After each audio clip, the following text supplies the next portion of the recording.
My name is Peter Campbell. I'm a senior manager with the Energy and Assets team with EY. I would just like to give a quick overview of the work that we've done, and hopefully we'll not cut into your coffee time too much.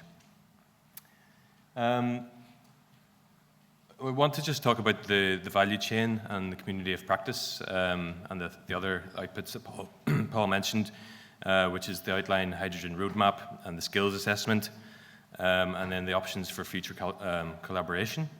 But firstly, I think I would quite like to take a quick look at the potential benefits that Richard alluded to in his initial comments in more of a tangible example. Here on the screen, hopefully you can see it. I suppose we have the good, the bad, and I suppose not the ugly, but more the challenge ahead of us. We have been doing incredibly well over the past decade and a half, over the last 14 or 15 years. You see the graph at the top left. We're raising renewable penetration on the electricity system from around just over 10% back in 2008, to just under 50% currently, and accordingly, the CO2 emissions has been dropping across the island of Ireland. Unfortunately, given our reliance on imported fossil fuels and the current market framework, electricity prices have been steadily increasing from a previous steady 100 megawatts or below per megawatt hour, and have been rising sharply over the last year and a half due to the events in Russia and Ukraine. Hopefully prices will fall again in the short term, but I expect short-term market interventions and even longer-term market reform will help somewhat. But for now, the challenge for us is really to get up to the 80% renewable energy for electricity targets within the next 8 years by 2030. And that's really pushing the green line up to the top of the blue line, which is gas. So we have an incredible challenge ahead for the next 8 years. So we need to think smarter in how we use our energy system and to pull out all the stops to get there. Very quickly as well, just another graph showing the renewable energy that we have currently on the system. This is between this year, between January and August. If you can see the green bars that represent the wind available to Northern Ireland being available in Northern Ireland, and even the orange is solar, which over the summer periods even outweigh wind generated on the system, which is amazing to see.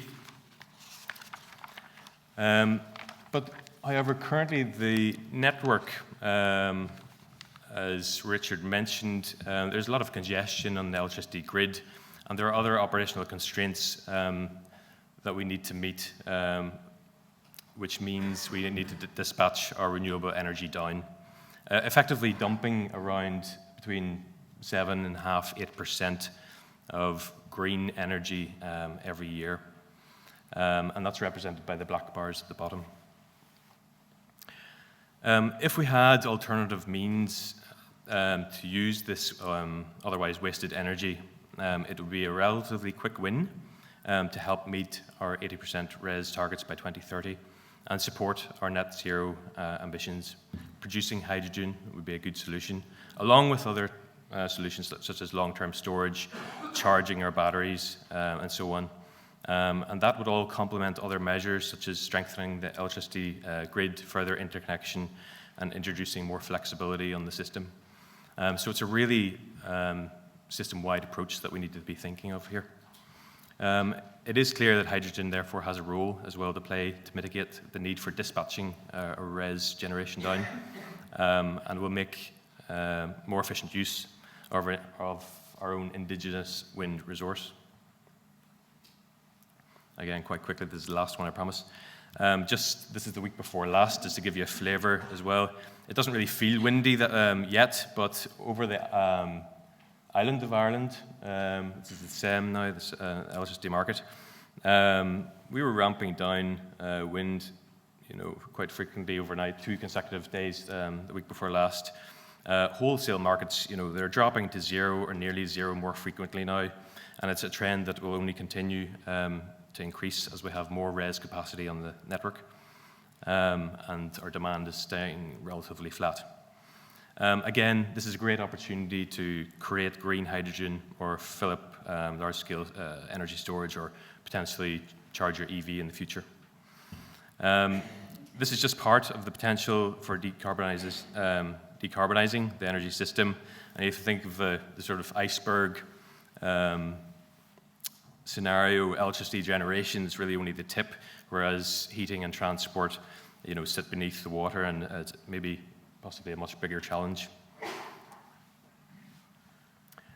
As Paul mentioned in his presentation, looking at the UK region, and this is a report from the UK Hydrogen Council just last year, there is a need to get moving in Northern Ireland to get us on the map.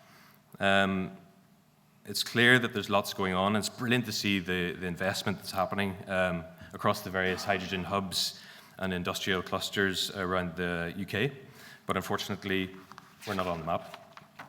And hopefully that will change soon. I was looking at the IEA's hydrogen project database as well last week, which is updated on an annual basis.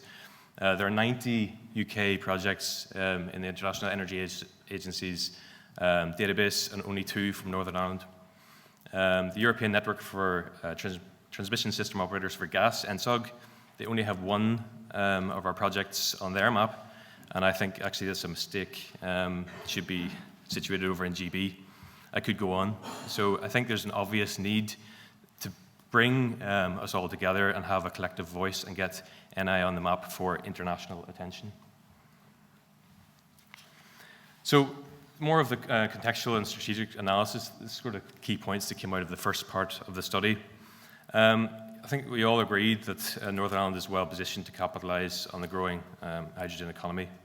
Collaboration is welcomed, and that's why we're here today. And it's critical to increase the activity as soon as possible to build on the early momentum.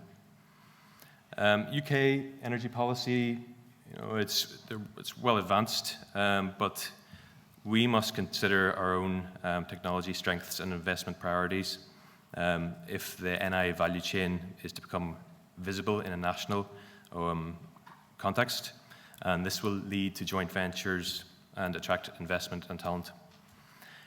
There's a significant risk of R&D investment as well, and activity being drawn overseas if we do not keep up to pace with the investments and commitments made by other countries.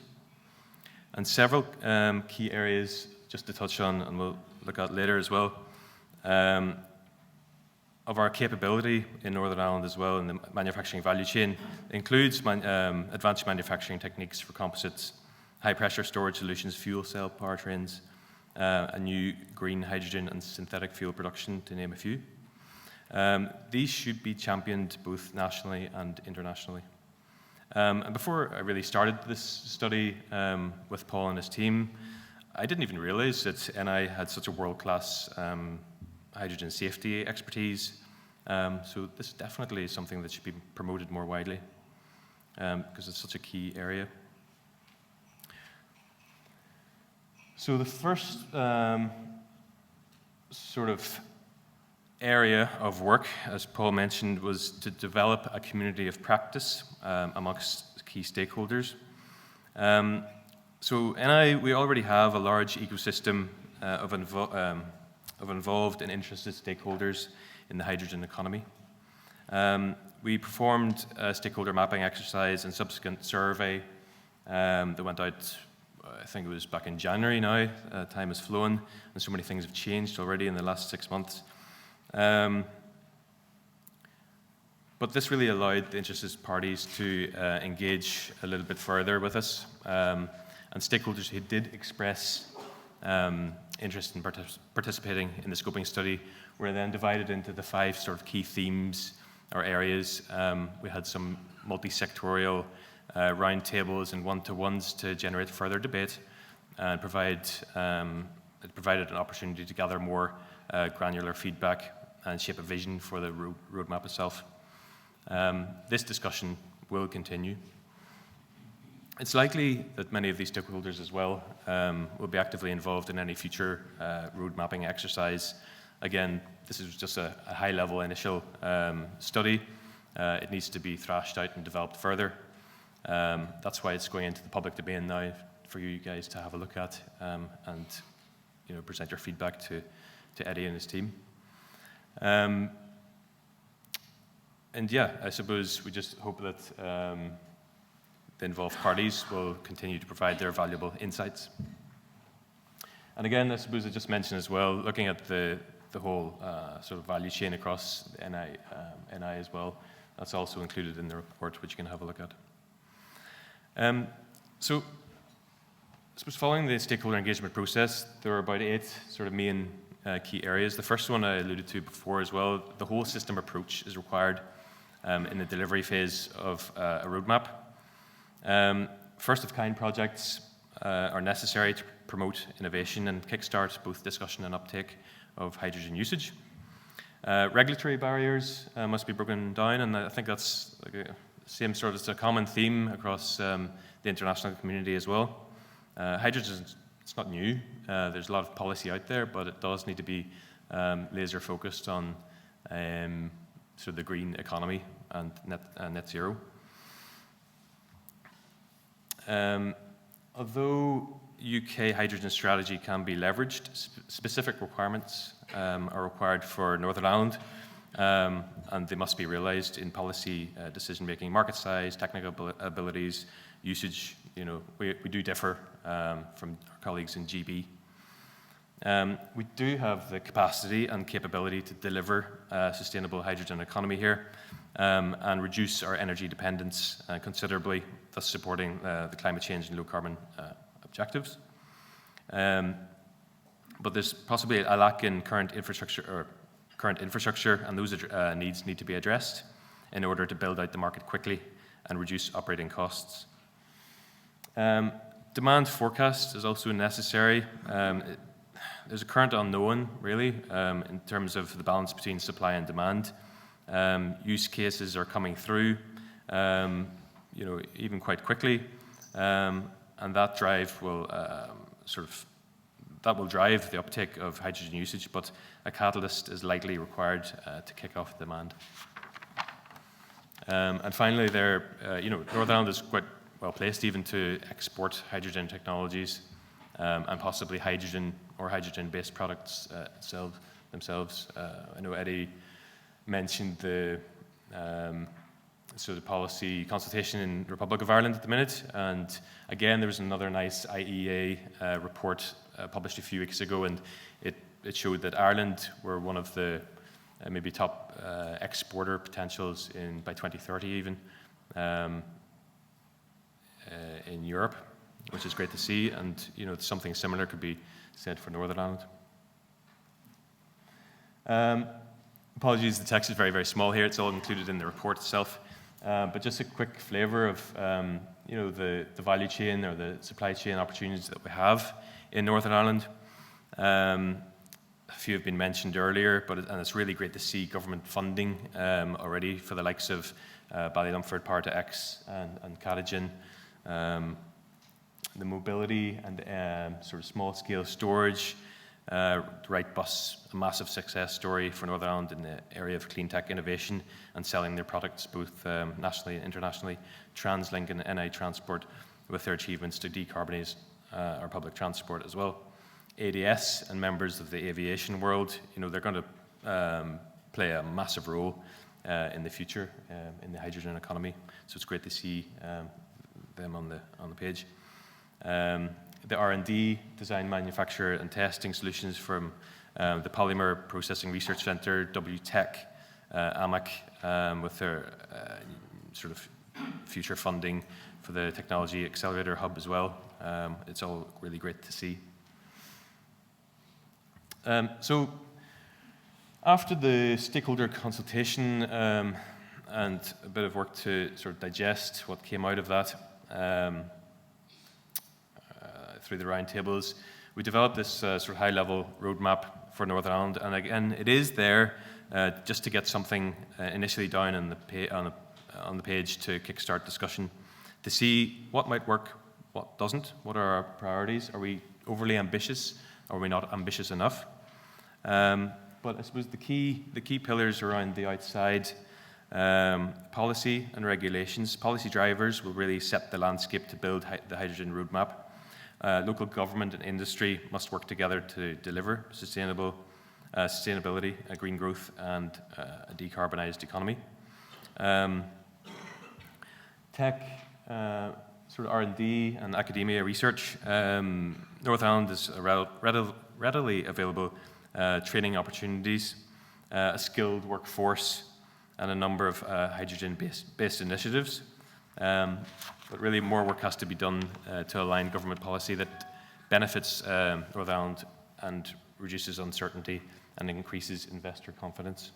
There's currently a high level of ambition. Asset development, we're not going to go through all the boxes, there's too many to go in detail, but things like right in the center there, delivering the hydrogen hubs, the Catapult Accelerator program, these are critically important. Offshore wind that was mentioned earlier, maybe that's pushed out beyond 2030 for us, but we've got to start thinking ahead of how it might incorporate into the system. Production and storage in the sort of the first light blue or light green. Northern Ireland companies are at the forefront of innovative technologies in many areas. And again, early government funding and innovation loans have been secured for the project development, and will showcase these opportunities and really provide tangible benefits to the economy. Transport and end use. Northern Ireland and other UK regional governments have made significant investment in clean public transport and infrastructure, with local companies reaping the rewards for their innovative products. Again, there's still an open question on the supply of the hydrogen in the short to medium term.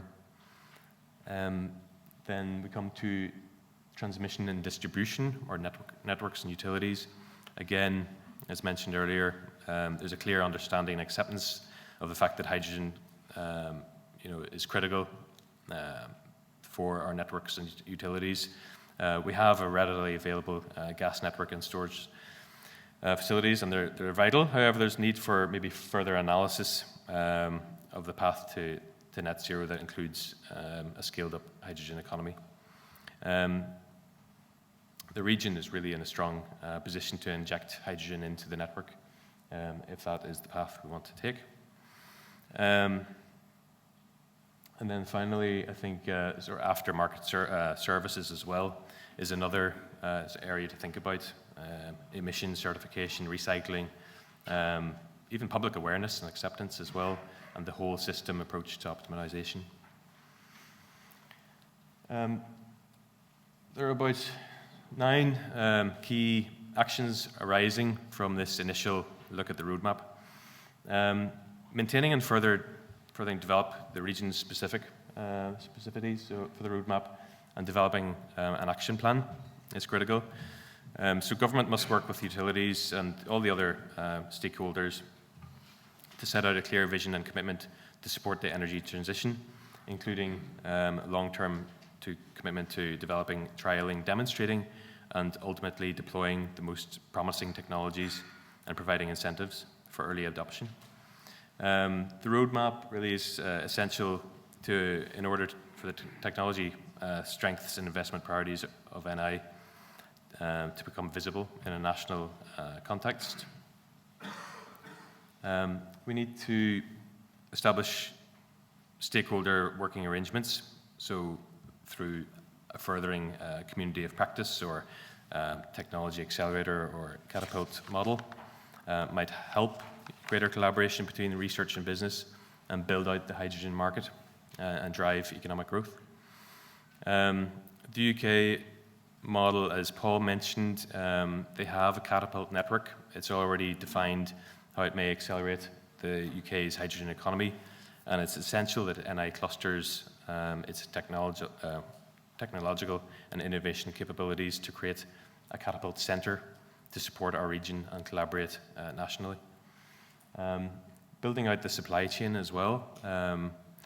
for zero emission and hydrogen technologies will provide jobs and growth for the economy.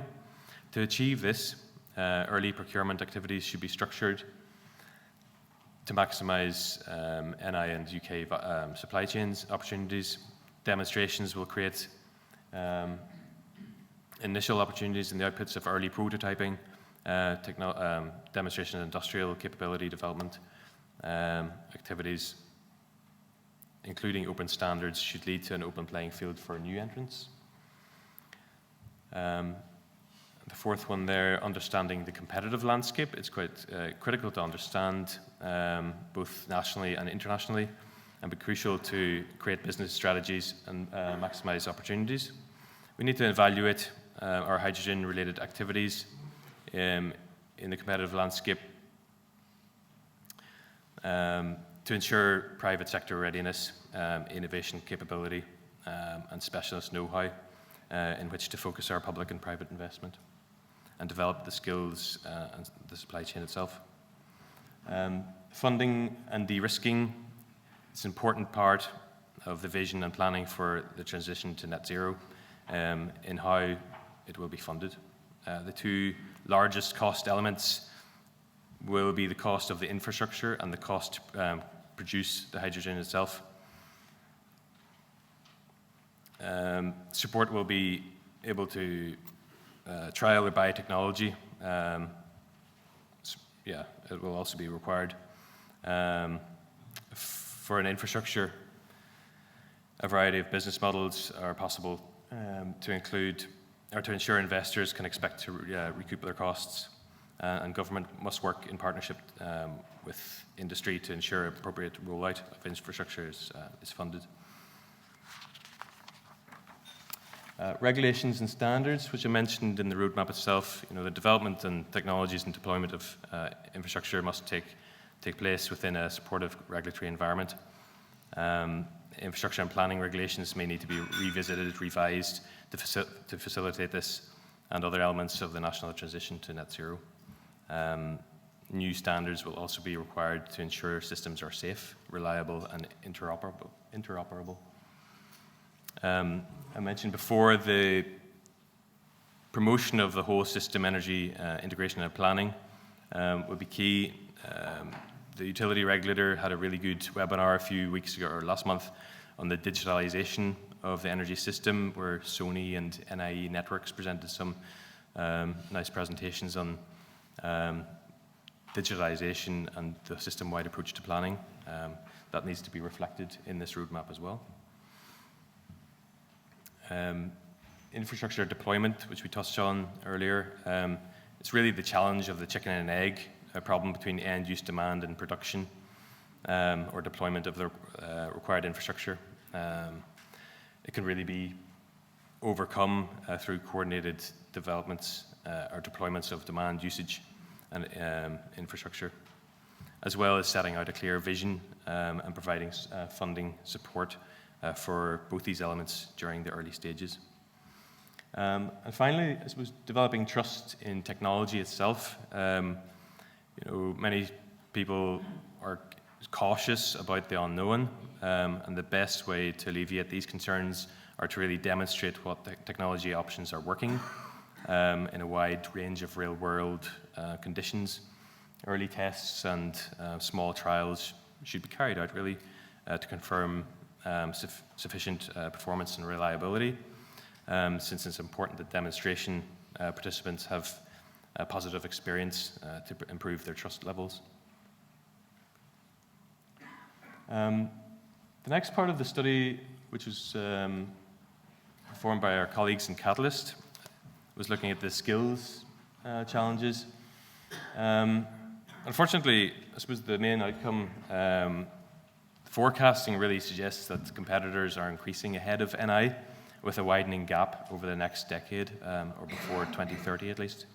And some of the challenges ahead are on the screen there. So current and future skills shortages in general, but an aging workforce demographics, fragmented education and training systems, rapid digitalization of industries and supply chains, and maybe not keeping up to speed with those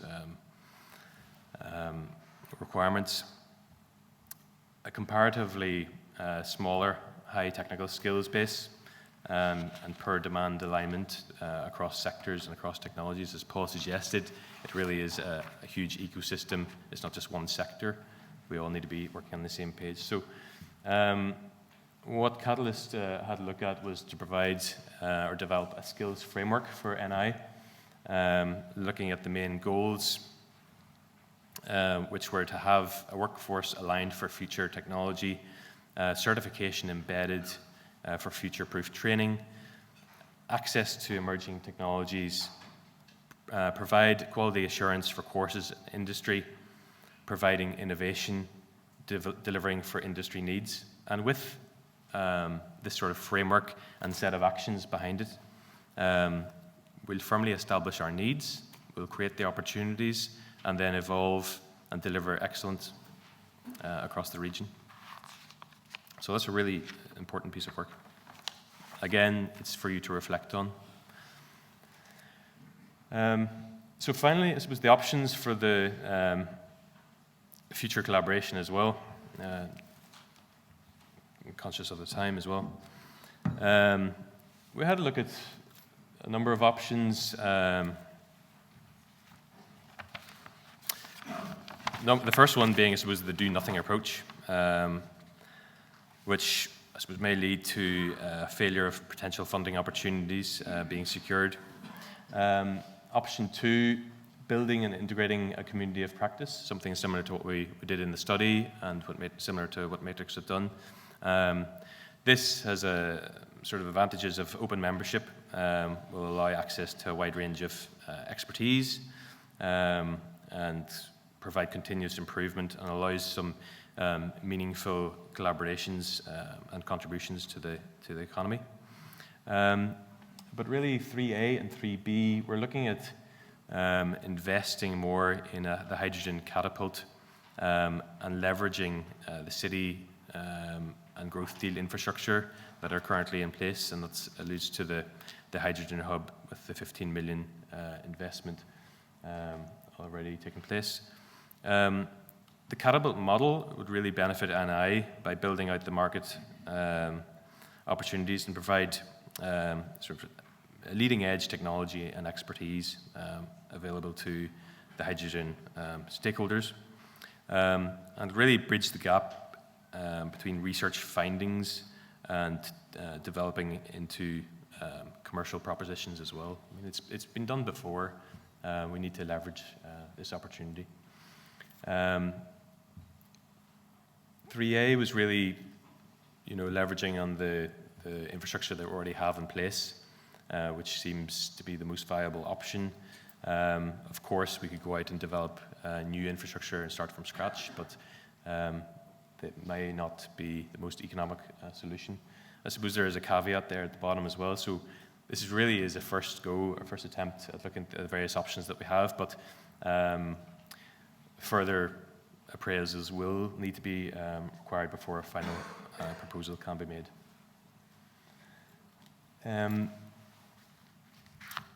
Yeah, and I suppose just quickly then the other sort of considerations to look at when considering a stakeholder platform. Subsidies to cover externalities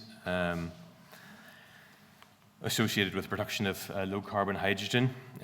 It'll enable investors in low carbon methods of hydrogen production to compete with the incumbents of carbon intensive fuels. The transfer of demand risk away from investors to incentivize investment. Uncertainty around demand for low carbon hydrogen poses a significant risk for prospective investors. Technology specific support or technology neutral support, which takes account of the differences in carbon intensity perhaps, will likely be more efficient as the market matures. And finally, there are the reductions in support for successive investments once technologies are proven. the lack of full value chain deployment means that the first producers may face higher risks associated with first-of-kind projects, and this needs to be looked at. So I think in conclusion, from the study, what we looked at, definitely opportunity potential is there. Northern Ireland has the potential to be really a global leader in the hydrogen sector and punch above our weight. And we should establish quickly a more formalized approach to stakeholder collaboration to unify the regional strength and really get us on the map. The timing of the opportunity, it's been discussed for the past couple of years, but it's really time is of the essence now to capitalize on both the funding opportunities that many of the companies have received so far, and also the potential market share of hydrogen technologies, but also to build out the infrastructure to meet the climate change objectives. Capability. We need to complete an in-depth mapping of Northern Ireland's hydrogen technology capabilities to support or promote a strategic investment. And this would include an expansion on the review of commonalities in the region's future projects to identify areas for partnership and growth.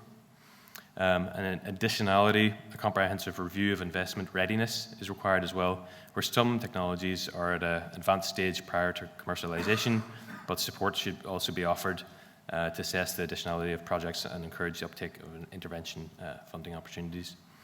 And finally, partnership opportunities. I mentioned in the Republic of Ireland already offtake agreements are being looked at between the Irish-German Hydrogen Council. This is something similar that we could be looking at as well. Specific partnership opportunities should be explored to advance proposals and accelerate research and development of the project proposals themselves. I think that's it. Thank you very much.